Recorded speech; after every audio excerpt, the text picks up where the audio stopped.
And I think we are live. Well, welcome everybody. Thank you so much for joining us. You may have noticed that I am in a different location today. Yes, indeed. I'm in Greece right now, which is very exciting. But if we do have any technical gremlins, then I do apologize for that. We have a setup in a different house, in a different country. Anything could happen, but hopefully it will not. So, as always, we are absolutely thrilled to be live for you with our Theme of the Month podcast that goes live every Sunday at 8 o'clock. For this month, our theme is world building scaffolding, and that is the proper integration of natural and supernatural laws for avoiding world building plot holes, because nobody likes world building plot holes. So if you missed our last month's streams, that was about world building cultures and societies, and that sounds interesting to you or helpful to you, you can find those all on our YouTube channel, which is youtube.com/world Anvil, and I think the link will eventually appear in the chat as well. We are slightly short-handed, but it should be coming to you soon. If you have any questions for today, and I'm sure you will, because our guest is absolutely fascinating, you can put those in the chat as well. Look at that sassy flip there. You can put those in the chat as well. Remember to write all capital letters question and then your question so that it's visible. Our producer can grab that out and get that to us. We'll be answering our questions at the end, and if we don't get to any of your questions, we'll be answering those on February the 24th. Dimitri and I will be sitting on the sofa drinking some wine and answering your world building questions. So tune in next week for that.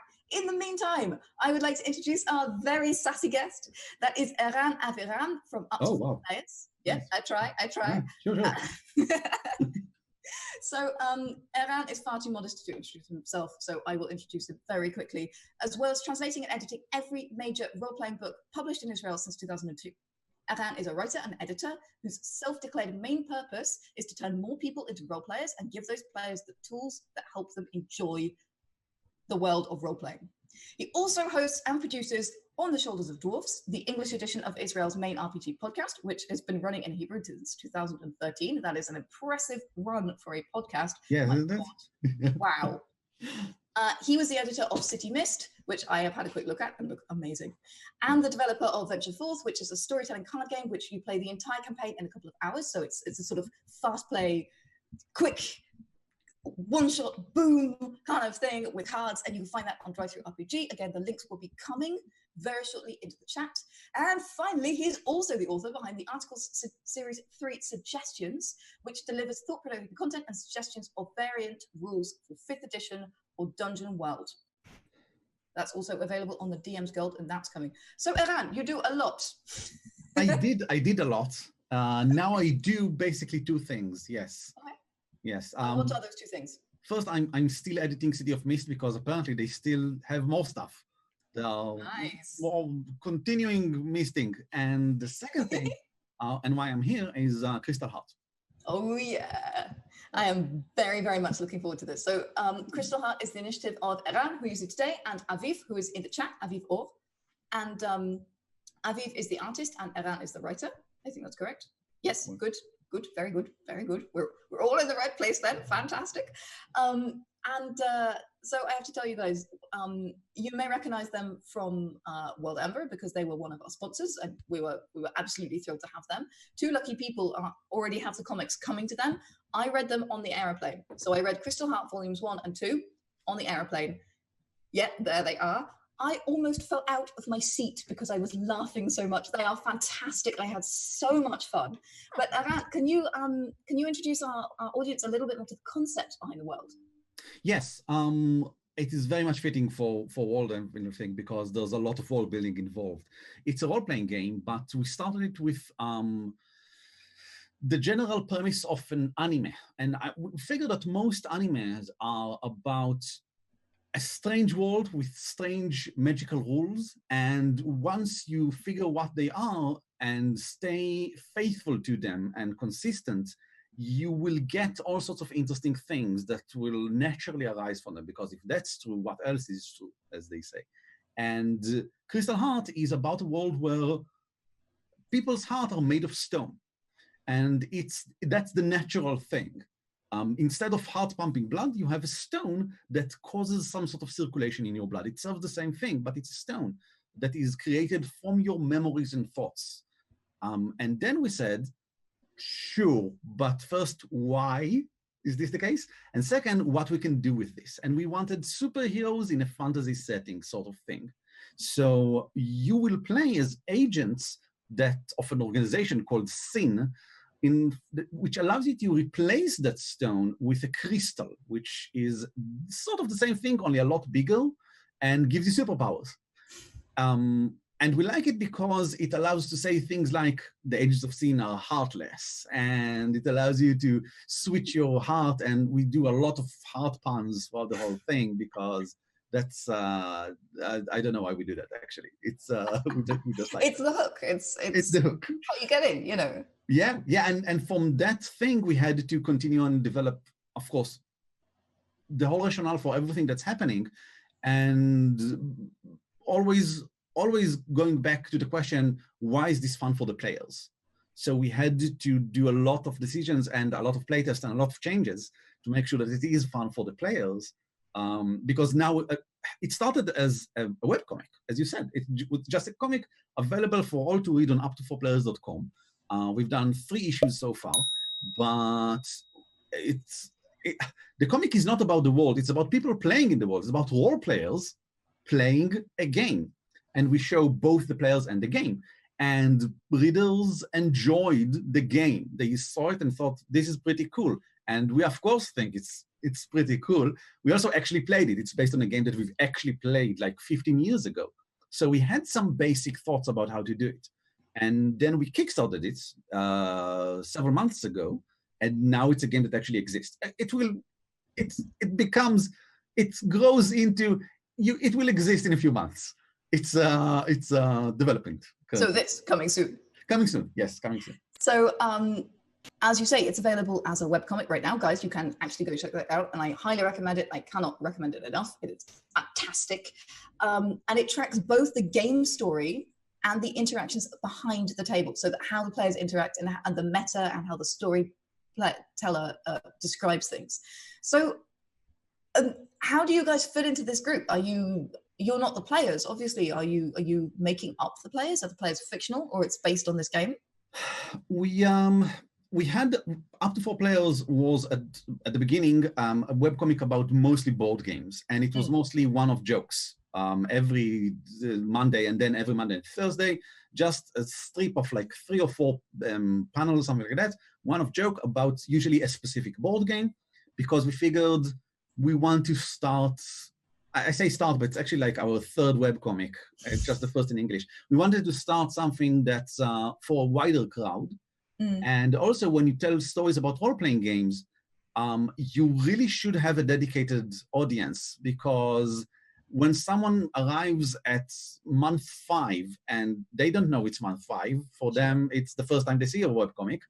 And then they see Roger Sean the Mighty finally defeating his enemy. They don't know nothing about any of these things. It's the long form fiction problem. Exactly. Yeah, exactly. So we wanted to avoid that. So for like 2.5 years, we did short webcomics, etc. But then we just decided to go on into role playing, and we figured we had enough of an audience that like us enough to hopefully go with the transition. And the players were obviously going to be the 4 players we've already established, the ones from Up to 4 Players, which were designed originally to be basically based on me and my wife and Aviv and her husband, but very vaguely so. And throughout the years, they became their own people. And now it's really easy for me to write them because I know what they think and what they want. I've been writing them for like 4 years now. But just to make sure, we push them a bit into the extremes. So, of course. Yeah, because we want specific types of players to... Yeah, you want the archetypes, of course. You know, and yeah. And also that's where the comedy lies. Exactly. So they are fictional people based on real people, but they're real to you now. Sure. Yeah, basically. Yes. It was way harder to create the characters of the characters. That was way harder. And they went through several iterations until we decided on what's right for them. Because we did the mistake of thinking about some fun characters. But no, we need to create characters that the characters will play, that the players would play. They have to be connected in some way. And so we had to go back to the drawing board twice on that front. Yes. Wow. Oh yeah, but the end result is worth it for sure. I think so. Yes, yes. I think it figures. So who came up with the idea for the crystal heart mechanism? What inspired that idea? Okay, so again, about 15 years ago, we just finished playing something, probably D&D 3, and we wanted to play something else. And one of us had BESM, which is the short version of Big Eyes, Small Mouth. Okay. And it's a game, it's no longer exists, but that was pretty new at the time, a game about playing in an anime-like world, in a sort of anime sort of play style. And we really wanted to play something like Naruto, because we watched a lot of Naruto at the time, and we thought it's awesome. And again, Naruto has some very specific rules of how things happen in the world. So we sat down, all 5 of us, and thought, what sort of game we want to create. And we did some world building. It was even before session 0. It was the session of deciding on what we play, what is fun for us, how do we make sure that we have interesting interactions. And that's when we created the first version of Crystal Heart. It was very different from what it is today, of course, because today ever since then we've developed it into, I wanted to develop it into a Savage World game even before we started the webcomic, which is why when we started the webcomic, it was obvious that we should go with that because we already had it pretty much developed. So they all have, by the way, credit in the book because, of course, they helped create all of this. So good for them. That's really cool. Yeah, yeah. But I think that the main thing about crystals is 2 things. First, they are switchable superpowers. So you can one day be Spider-Man, and the next day you can be a death person, man eating souls, sort of thing. Sure. So it really feeds into that like wish fulfillment. Today this, tomorrow that. It's super awesome. You can try all sorts of things and jump through all sorts of hoops, and in the same campaign. Yeah. But the other thing is that they also influence your behavior in some way. We call it a disposition, and that's the part of the crystal that makes you think intrusive thoughts. It makes you think things and see the world in a specific way because of it's like the other side of the superpower. It's the flaw in a sense. Yeah, and that only came, I think, I'm not sure, but I think it only came thanks to Savage Worlds. When we decided to transform it into Savage Worlds, which is a popular role-playing system, very simple, very straightforward, which is one of the reasons we went for it, because we wanted to be, I don't want to say cartoonish, but almost cartoonish, fun, action-oriented. Yeah, that's narrative heavy. Yeah. Yeah. So Savage World have a thing called hindrances, which are very simple. Many of them don't have any technical or mechanical aspect. They just say, you are curious. It doesn't mean that you roll with any minuses. It means that you are curious. You're really, really super duper curious. And it seemed like a natural fit that if you give a bonus of some sort, like superpowers, you will also give a hindrance. And I think that's only then when decided that that's what crystals are all about. And that's what the game is all about. Yeah, really interesting. So were there other ways in which you have prevented the Crystal Heart's mechanism from being like world breaking or OP, that is to say overpowered? The main problem with crystals is, first of all, how they are in relation to everyone else in the world.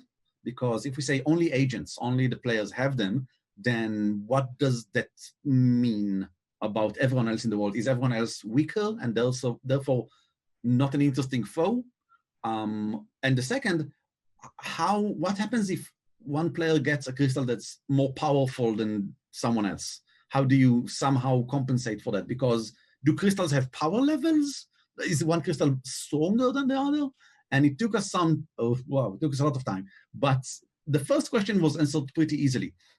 Yes, you're super powered and you're more powerful than everyone else. And you know what? You're also part of a powerful organization. And it's so powerful and mysterious that it has technology in a world that's mostly fantasy. And it is, everyone is afraid of it. And everyone's afraid of you. And that's a big thing in the game. So you are not to be balanced against anything else. Nothing else matters. The GM can do whatever they want with the rest of the world. You can create huge monsters if you want to. You can create very powerful organizations that have machine guns, because in a world there's some technology. It doesn't matter. There's no need to make sure that the world is balanced to you guys. You start at a very high, not exactly advantage point, but still, you start with some backup. Sure, so it's got that epic slant to it already at the beginning, first level, already epic. Sort of thing. You definitely start capable, let's say it like that. And you are in a team and you have superpowers. So it really is a game about just push some things at the players and see what happens. Let them face, see how they can face whatever danger. But the second question is the more important one, because balance in the group is what it's all about. And the main way we make sure that things change in the group is, it's a bit complicated. First of all, we don't really care about it. So we've discovered so far that generally speaking, players don't care. So we shouldn't care as well. We are currently in playtesting and we'll see how much that is true, but very simple crystals are still what we call novice crystals, are still pretty awesome. Yeah. And sometimes you want to stay with a novice crystal, even if you are now given a seasoned crystal, because maybe you're used to it. Maybe you enjoy this specific flavor of superpowers. I mean, not everyone wants to become Death Knight. You might want to just stay Spider-Man. Yeah. So sure, go for it. But we do have a system called requisition, which replaces all money and influence and wealth in the game with a number that represents what you can requisition from SIM, from the organization, what you can ask to have. And generally speaking, if you have lower crystals, you will get a bit more. So you can compensate as an optional rule, because we suggest for the GMs, give them some crystals and don't care too much about the rest unless they start caring about it. Right, sure. Really interesting. And actually, funny enough, you mentioned power in terms of what people are fighting, so really bringing in the conflict. But there are no monsters in the Crystal Heart world, are there? So how do you create foes that are worthy of like your superheroes? Like you have to make it, you have to bring in conflict to make it feel epic, but how do you do that in a world where there are no monsters? It's literally just people. First of all, the reason there are no monsters is because, going back to the world building stuff, in order to avoid plot holes, we try to, as much as we can, remain, I think it was Sanderson's law that says the amount that the reader would agree to accept this explanation by magic is directly relevant to how much that magic is explained in the story, something like that. Yeah. Brandon Sanderson writes amazing books, mostly he does some amazing world building by creating a specific magic system and then remaining true to it for the entire thing. Yeah, absolutely. I mean, he's Mr. Hard Magic. It's Brandon Sanderson. Yes. And we try to do the same thing by saying, okay, we have crystals. Crystals have basically two aspects. First, yes, you can insert them and then you get superpowers, but that's not how that's a new development. Before that, crystals are like sources of radioactive magical aura or whatever. Sure. Each crystal manifests its theme in the wild.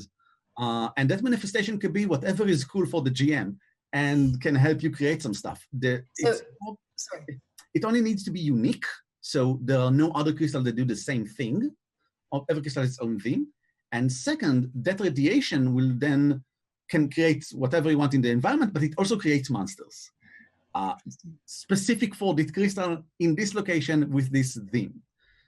We have animals, weird animals, maybe bigger animals than usual. We have a squirrel that's really, really big, but and people ride it. And that we actually took from Avatar, where again, they have no monsters in Avatar, The Last Airbender. They do have two creatures blended together in some way. The mashups, yeah. The mashups. The platypus bear and this kind of thing, yeah. Exactly. And there was the bear, which everyone was amazed. Everybody was like, oh my God, it's a bear, just a bear. That was really weird. And I like that because I like everything in the world to basically be natural. The GM knows how to create natural things. What I gave as a suggestion is search for weird type of animal. There are lists. Take one from the list, make it really big, and decide on what part of it is dangerous, and that's the monster. It's not a monster, it's a regular animal. Now, give it fire breath because it was influenced by a fire-breathing crystal or whatever. Sure. Okay, so it's a really nice way to play with Rule of Cool, in a way.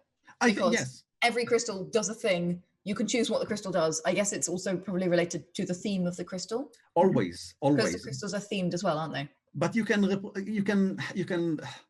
decide as the GM that, for example, it can be this.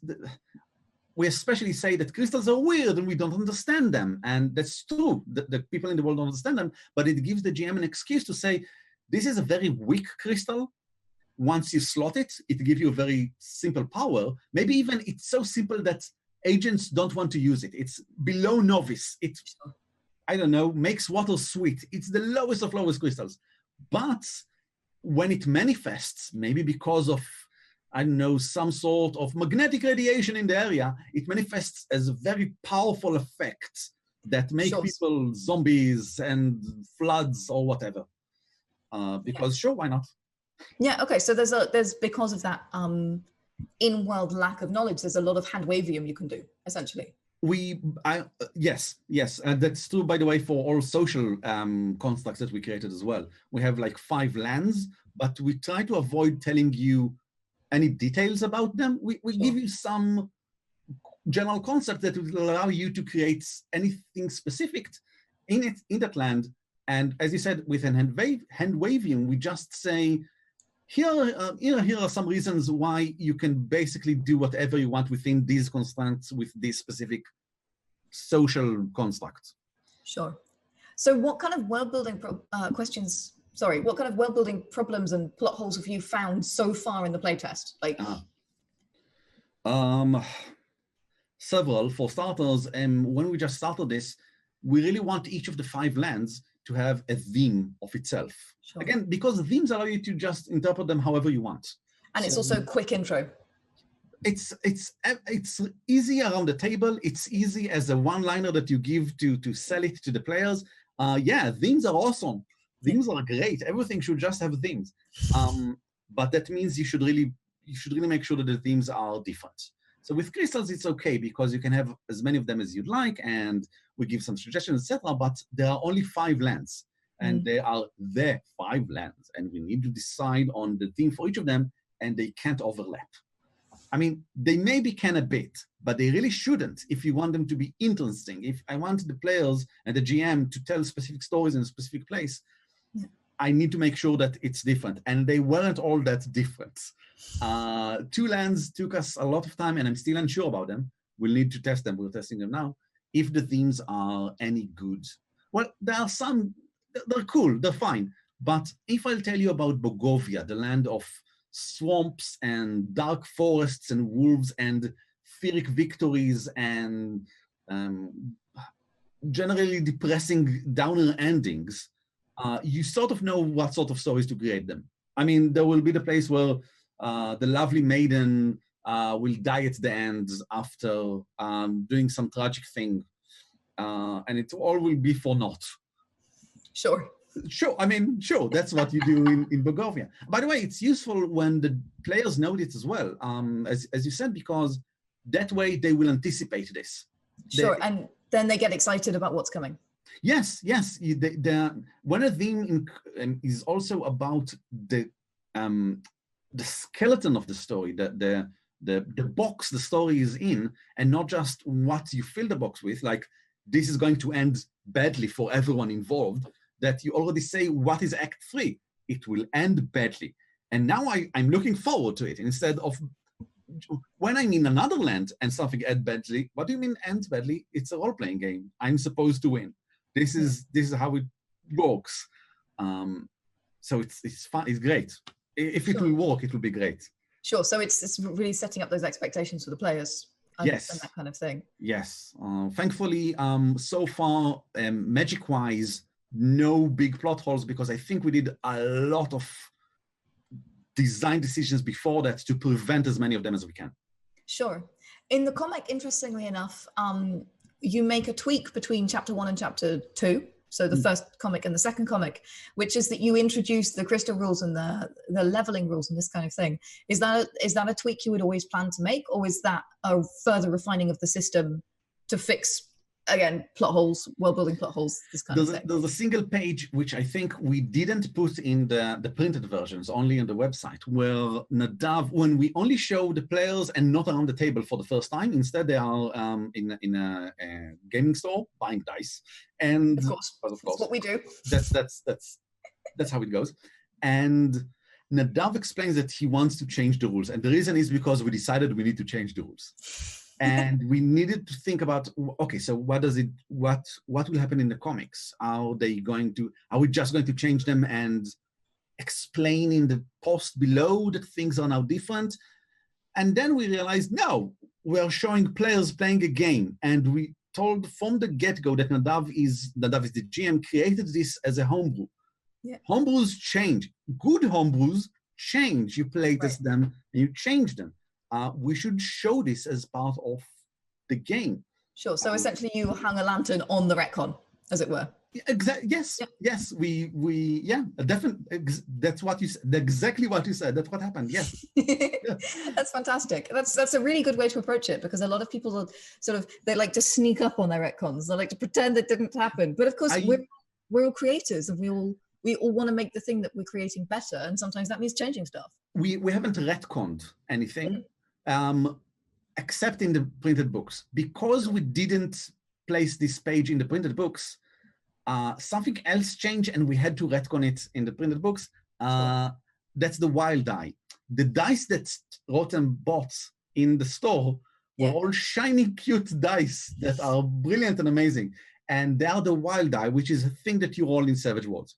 Right. And we wanted them, they are D6, but they are different from your regular D6. Sure. So in webcomic, the most obvious way to do it, also around your table, is they should look different. But we didn't think about it when we started the comic. Sure. So Rotten buys it, and from that point on, we used those dice. But in the printed version, because we never explain it, they use the dice from the start.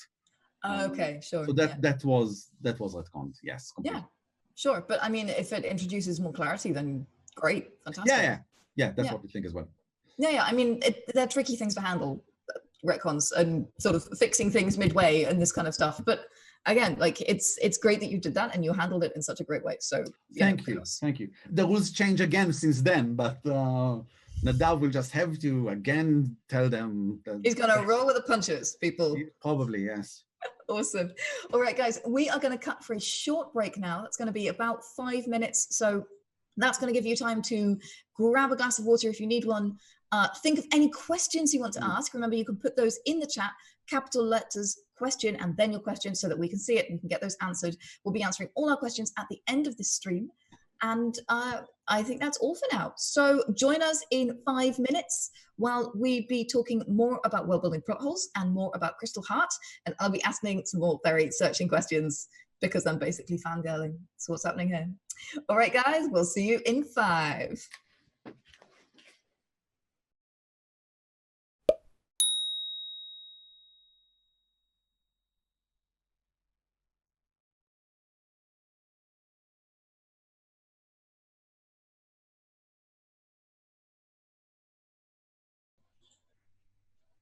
And we're back. At least I assume so. We've just been having a really nice chat about the joys of Twitch streaming and what happens when the voices start talking in your ears. So that's been very entertaining. But we're thrilled to be back answering questions about world building plot holes in general, and specifically about the conception behind Crystal Heart. That's Eran Aviram and Aviv Or's amazing graphic novel set, which is also now becoming an RPG, which I'm super hooked on and really, really can't wait. So when we were talking before, that was we were discussing sort of retconning and changing things post facto and post publication. And now I really want to ask, what is the challenge of introducing these kinds of elements to an interactive RPG world rather than to a comic world? Because of course, Up to 4 Players has historically done comics and webcomics, and when you started Crystal Heart, it was a webcomic, and now you're doing the RPG. So what's been the challenge with that?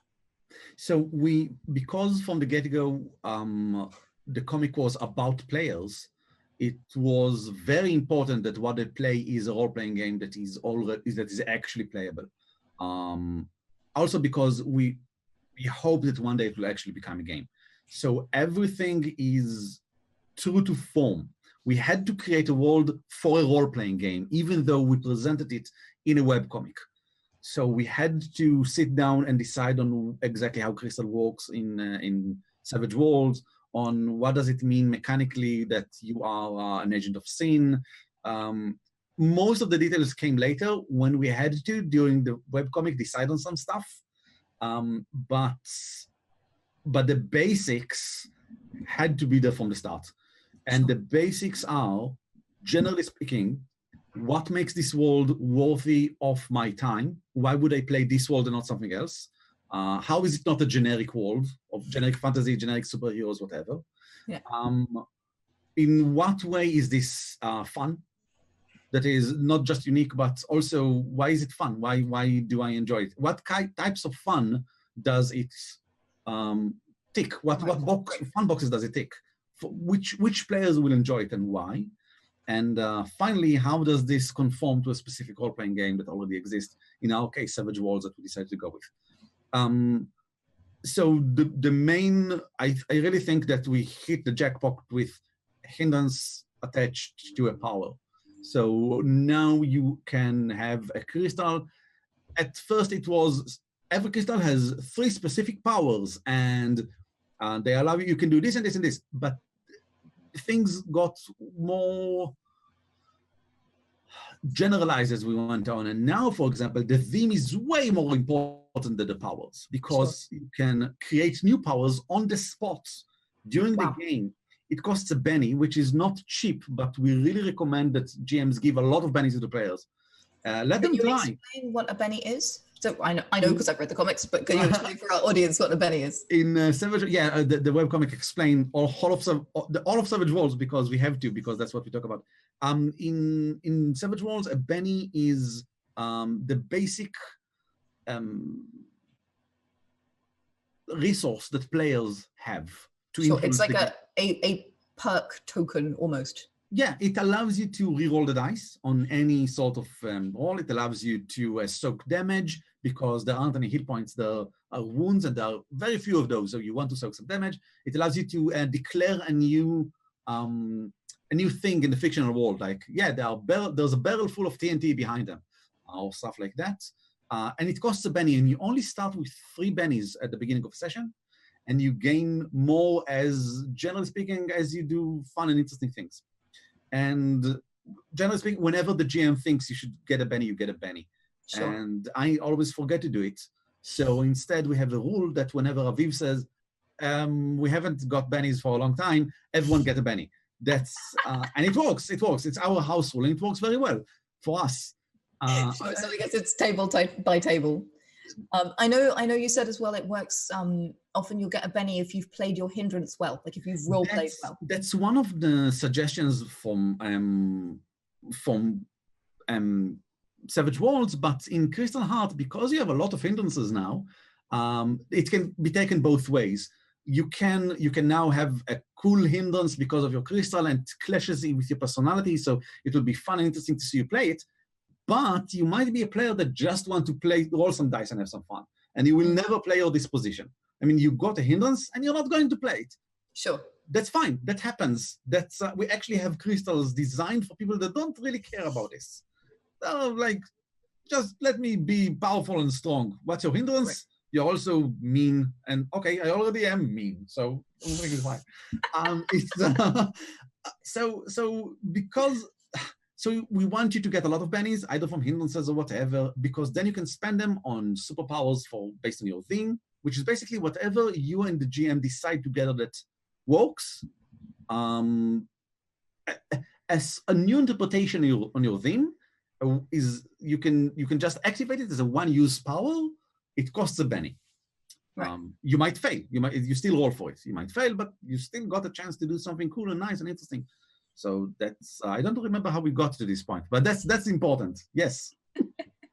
So actually, you've raised two really interesting points. The one is that your players need to have a really good connection with the DM, and yes, like really good private communication or in-group communication, depending on how meta you want to get with it, in order to keep the crystal on the theme and make sure that the characters are what you want them to be, and also that you can use bennies to change the world.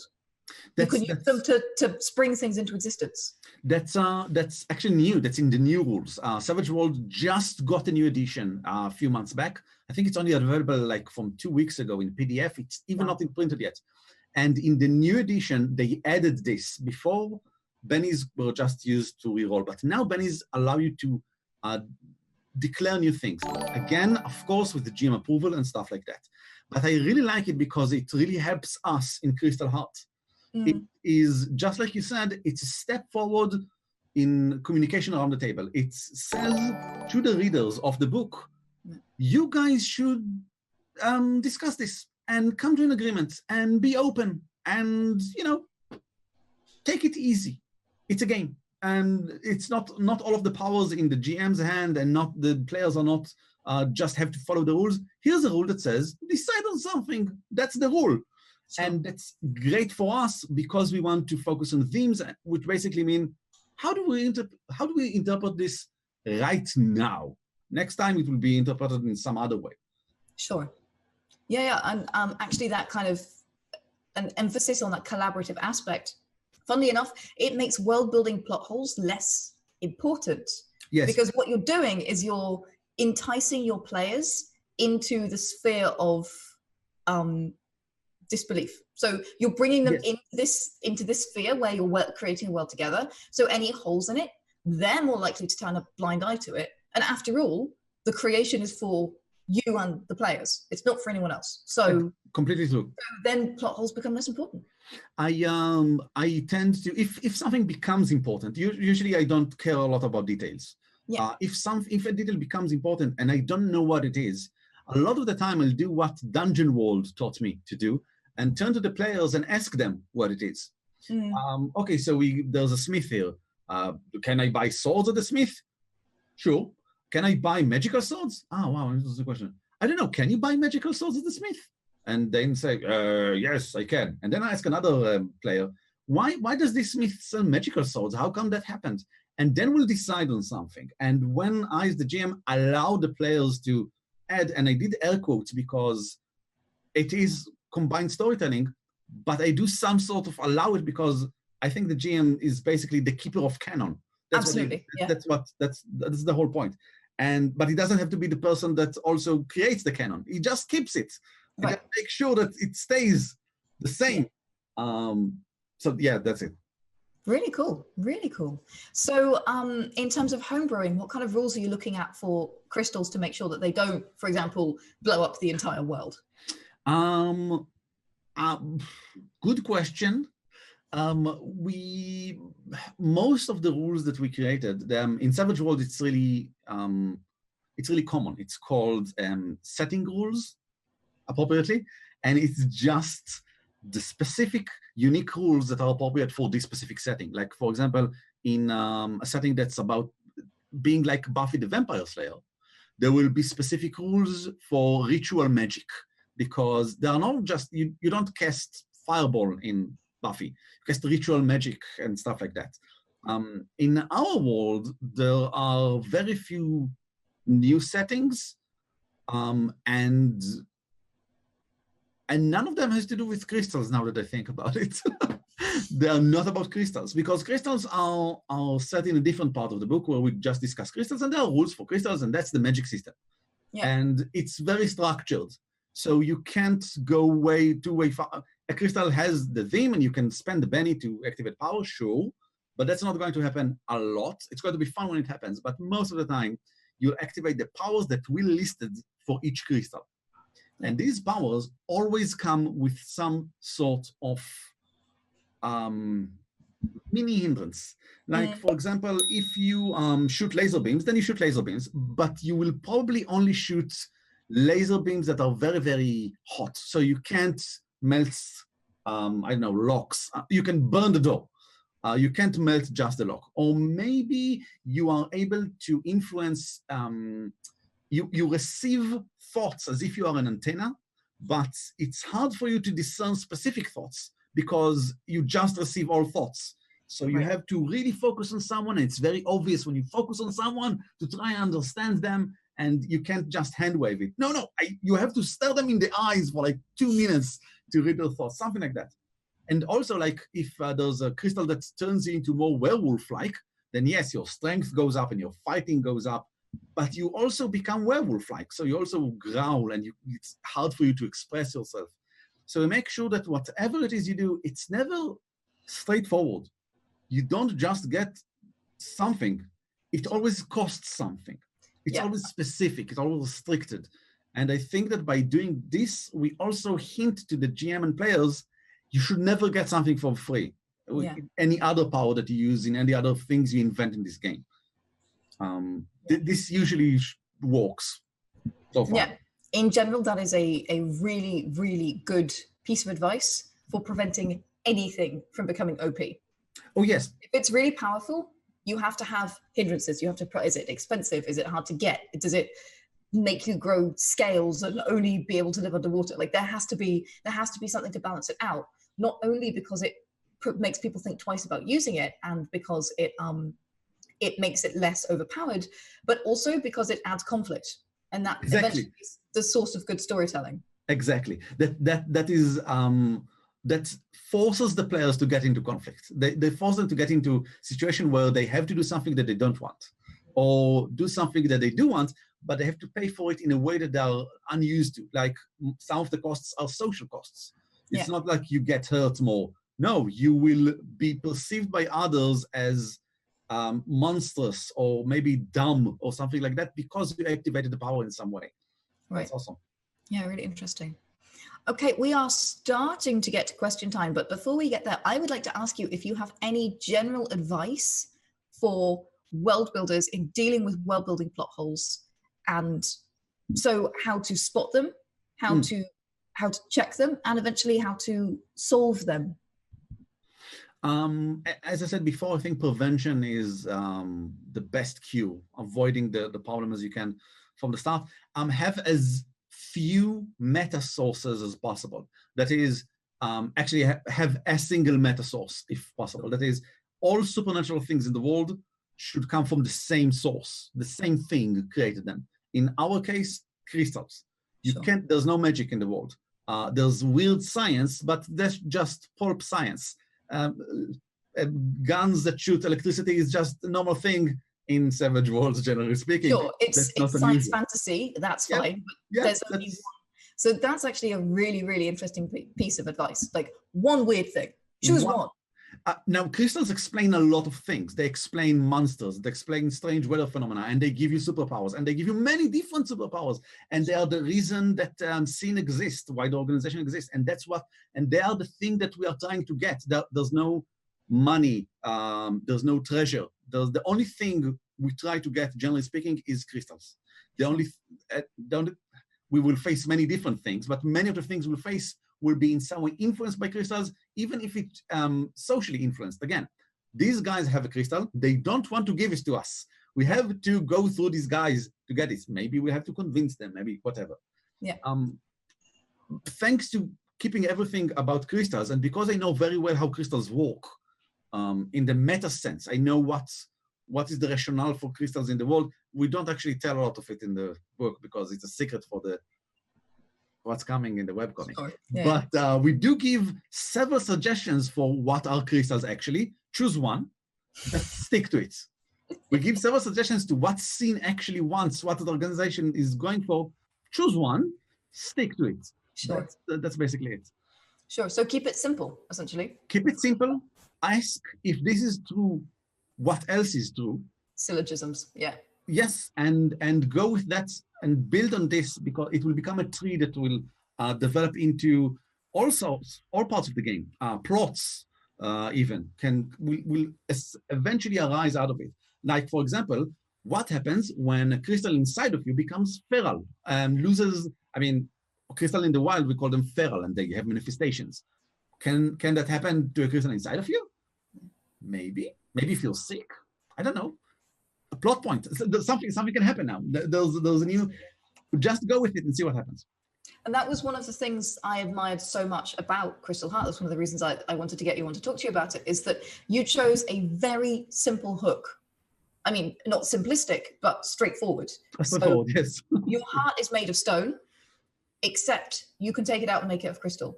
And then you explored every single facet of that. Like, the crystals are magic. How do they work in the world? How do they work in people? What happens if your stone heart has a crack in it? You know, these kinds of things. And again, you've got one concept that you've linked everything to, and that you have carefully spun out very, very well. And that is, it's genius. It's such clever storytelling. Thank you, but really it's just based on, well, Naruto in a way. It's based on anime. You take one thing, there's only one thing happening in Naruto, those chakras, and you can express them in specific ways. And there are bloodlines that, okay, here's a step further. There are bloodlines that, for probably genetic reasons, can express chakras in ways that are unique to them. Okay, and there are different ways that are taught by different villages of how to do it, etc., etc., etc. And it's, I think, in the case of Naruto, I haven't watched everything, but I've heard and I've read about the final stages where they do explain the source of chakra. They go to the most basic ontological thing that started all of this and brought us to where we are today. And we will be doing the same thing in the webcomic. And we don't necessarily suggest doing so in the game, but we suggest how to do it if you want to. Very cool. Wow. Okay. Can you tell us a little bit about what's coming next, like just for you and also for Crystal Heart? For me, it's Crystal Heart. The thing that comes next for me is Crystal Heart. We are currently, we're currently saying that around August we'll have the books at the hands of our Kickstarter backers. Very exciting. Hopefully. Currently things are going according to plan, which is good. Fantastic. All of the book is completely, the art is all by Aviv. She does everything. Wow. Which is insane, because if you'd ever look at an art for any role-playing game, there are various people contributed. Yeah, it's usually a team. I just want to step in here and say, Aviv, she is in the chat. She has made the most beautiful art for this thing. And even more, there are 3 kinds of plates that you see in the 3 kinds of scenes that you see. You see scenes around the table, which are all the players talking about the game. You see scenes in-game, which are the characters interacting. And these 2 are beautiful. But my favorite is the meta. So you see moments where the players talk half in character and half out of character. And the representation of this is so clever. It's so witty. It's so simple. And it's so effective. So even if you are not interested in the absolutely awesome concept of Crystal Heart and the storytelling behind that, which you should be because it's hilarious and wonderful and good, you have to check out this art, guys, because she has done with lines and colors. She has told so many complex stories just with the visuals. It is stunning. It's just extraordinary. I'm gonna stop gushing now, but no, we're very proud of it. It's as far as I know, it's a visual language that Aviv invented. It was her idea. Maybe someone else did it somewhere, but I haven't seen it yet. And it is an excellent solution for webcomic, comics in general. Yeah. And for the kind of stories that you're telling, it's poetic. It's simple. It works. It's beautiful. So amazing. Wow, I am really looking forward to the next edition of Crystal Heart. And I have I've read the RPG rules as well, what you've released so far, and they are really, really interesting. Guys, you can check all of this out on upto4players.com, 4 spelt in letters. That should be coming into the chat as well. So I think it's about time that we got to some questions from you guys. So let's have a look. Do animals also have stone hearts? And are there animals with crystal hearts? Brilliant question. No, animals don't have stone hearts. They have actual hearts, which is, of course, really weird. And because it's weird. Why do just humans have stone hearts? Sure. And the way we solve it in the role-playing book is, in the webcomic, we don't solve it. Someone says it, I think, in one line, and then because they're in the middle of something else, they don't stop to discuss this. We just throw it at the readers and continue on. But in the book, we generally say, yes, this is weird. And scientists that are just now getting into, I mean, science is it's a pretty new thing.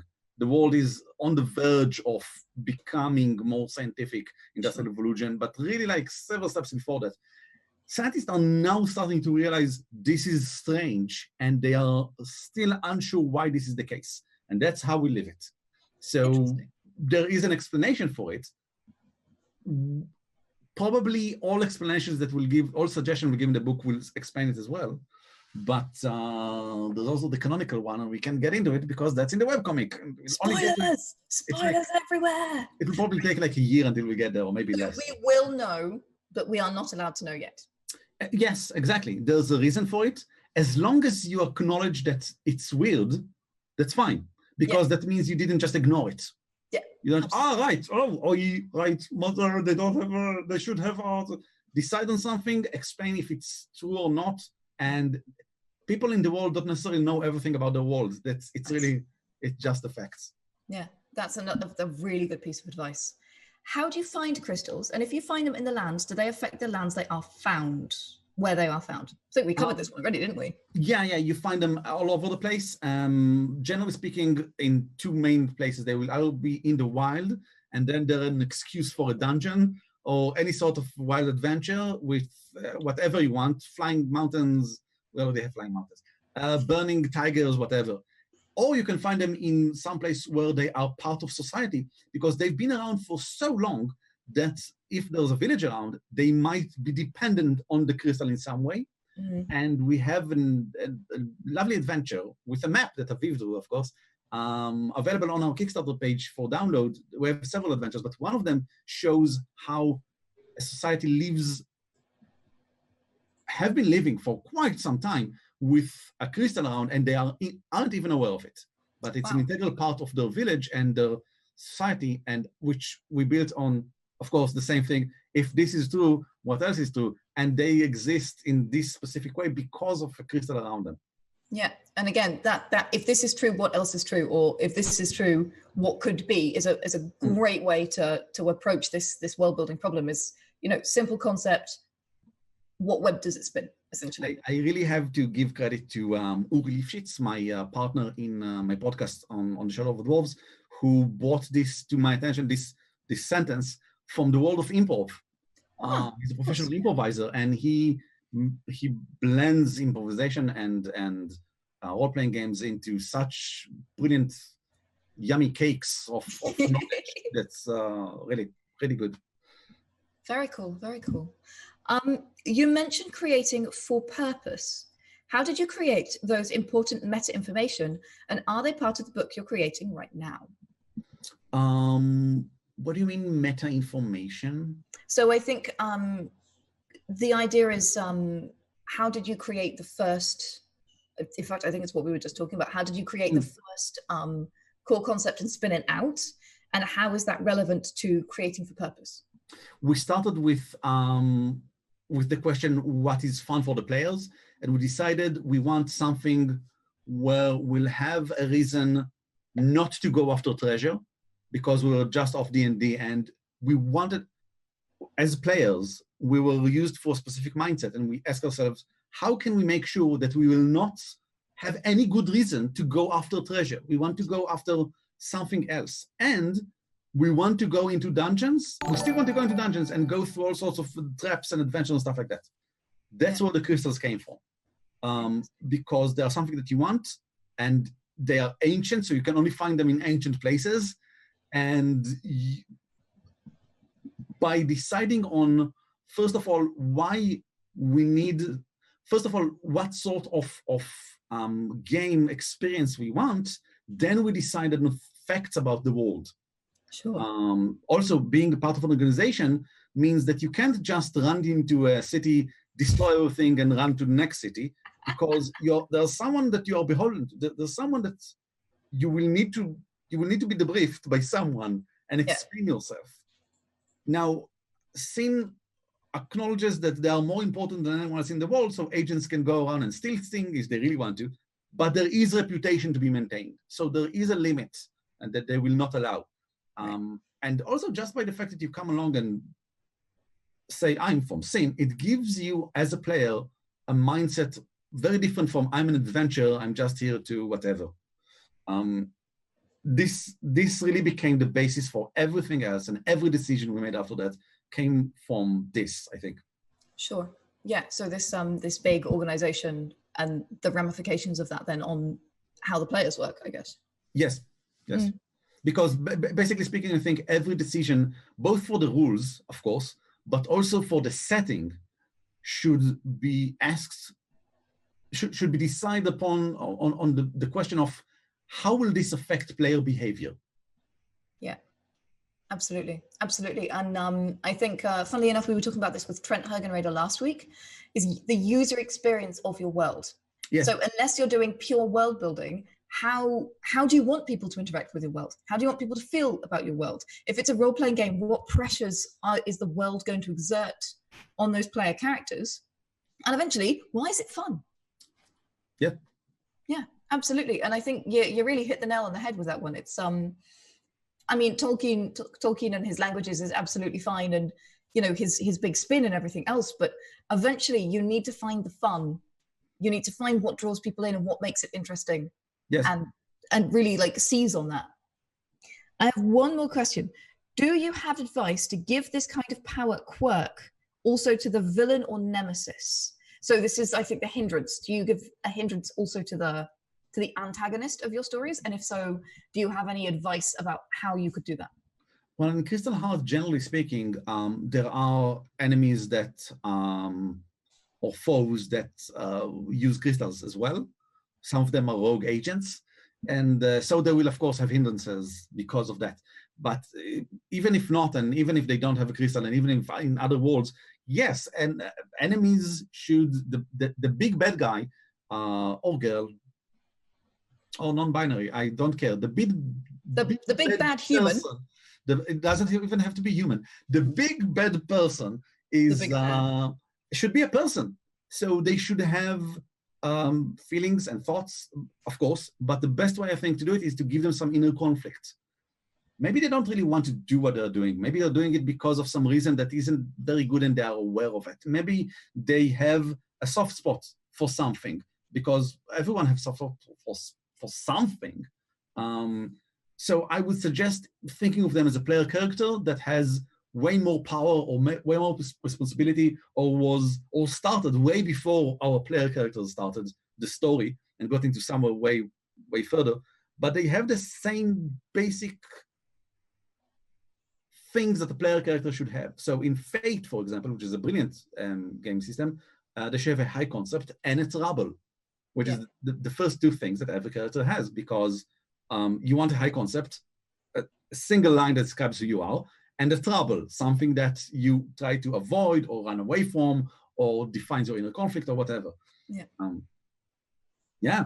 I think we did a whole episode on it, by the way, on the Shoulder of Dwarves on the podcast about doing interesting villains. I don't remember. There have been too many episodes. In general, the advice from fiction writing as well is always make your antagonists humans, whatever that means. Like, make them complete people, because then they are way more interesting. Cardboard villains give you very little sense of accomplishment when you defeat them, but real people who are really complicated and have issues. I don't mean complicated like they're not a Rubik's cube, but they have conflict. They do have internal conflicts as well as creating external conflict. That's what creates interesting scenarios, and eventually that's what creates things like dilemmas for the players. Yes. The best example of this that I can think of that is relevant is Kronos in the most recent Avenger movie. Do I mean Kronos? Yes, I mean Kronos. Rings, ending humanity. Thanos. Thanos, not Thanos. Kronos. Yes, Thanos. what TV tropes call a well-intentioned extremist, Absolutely. which is the best Absolutely. kind of villain, I think.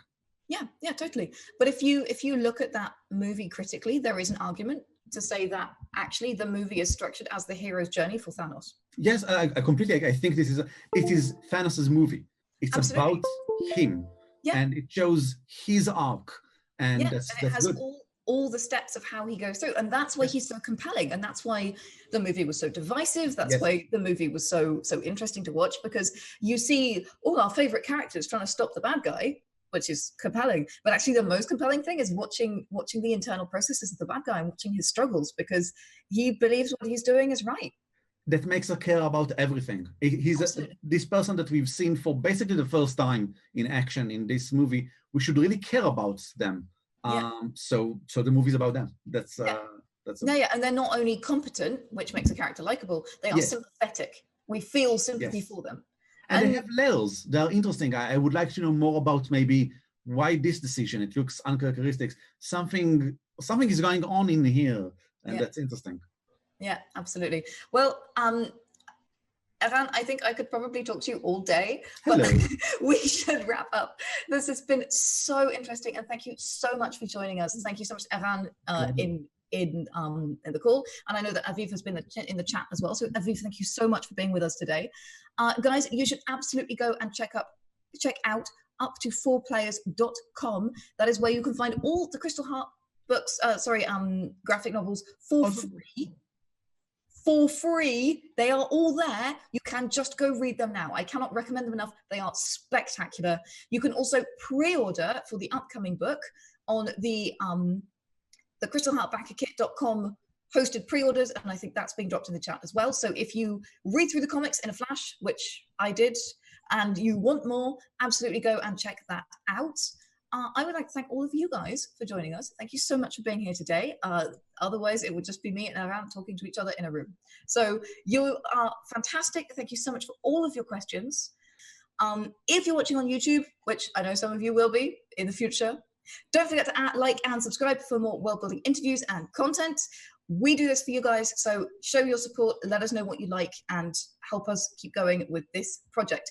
I think it's time to wrap up now, so I would like to thank you all one more time and encourage you to grab your hammer and go world build!